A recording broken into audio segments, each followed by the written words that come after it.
മതേതരത്വ ബോധമുള്ളൊരു MSFകാരിയുടെ audio കേൾക്കുകയാണ്.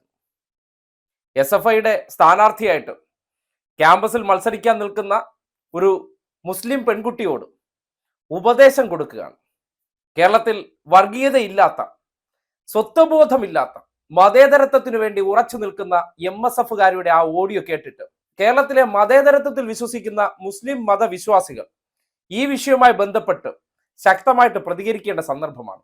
കാര്യം ഈ നാടൊരു ഹിന്ദുസ്ഥാനോ, ഈ നാടൊരു മുസ്ലിം സ്ഥാനോ, ഈ നാടൊരു ക്രിസ്ത്യൻ സ്ഥാനോ ആക്കാനായിട്ട് ആഗ്രഹിക്കാത്ത വലിയൊരു വിഭാഗം ജനം ഇവിടെ ഉണ്ട്.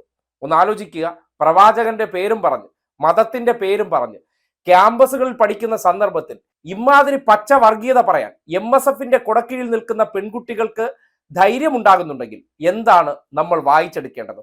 സംഘികൾ ഒരിടത്ത് ചെയ്യുന്നതും നിങ്ങൾ മറ്റൊരിടത്ത് ചെയ്യുന്നതും തമ്മിലുള്ള വ്യത്യാസം എന്താണെന്ന് നിങ്ങൾ ഈ നാടിനോട് വിശദീകരിക്കാൻ തയ്യാറാകണമെന്ന് ആ ഓഡിയോ പങ്കുവെച്ചുകൊണ്ട് ആവശ്യപ്പെടുകയാണ്.